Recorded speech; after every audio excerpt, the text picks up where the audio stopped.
it's so helpful. It's so rich for me to hear you guys speak so candidly about the enduringness of pain because you're both such deeply hopeful people. You're so, I mean, you're so like generously kind and positive all the time, which is something I really like. I see it shining like the noonday sun, like hundreds of miles from where you're standing at any moment. But like it's incredibly hard won. I mean, you've used that image of like you being refined in it, but there's like a crystallizing quality that this has had in your life Yeah. that kind Well, of seems core now, like inseparable from who you've become.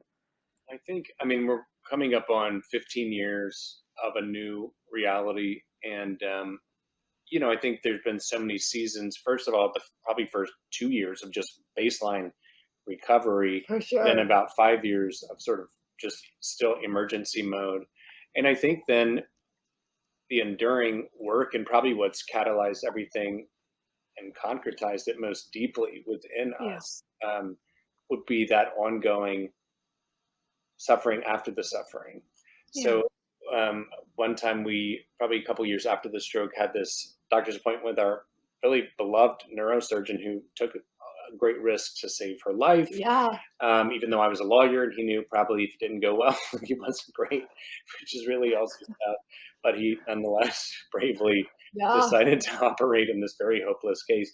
And he came into the exam room again 2 years after the stroke, kind of just a follow up appointment, and was crying.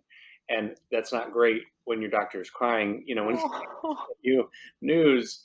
And he said, I don't know how to tell you this, but you have another aneurysm that's totally separate and it's behind your unaffected side of your brain.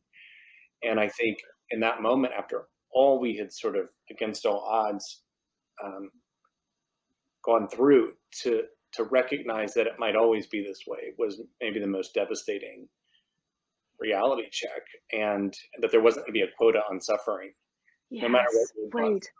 And you thought even like at least maybe you take the Yeah. brain off the table. Yeah, yeah, yeah. Especially when you handled it so well. I mean, like, I cleared the obstacle course, you monsters. Like, haven't I earned my way into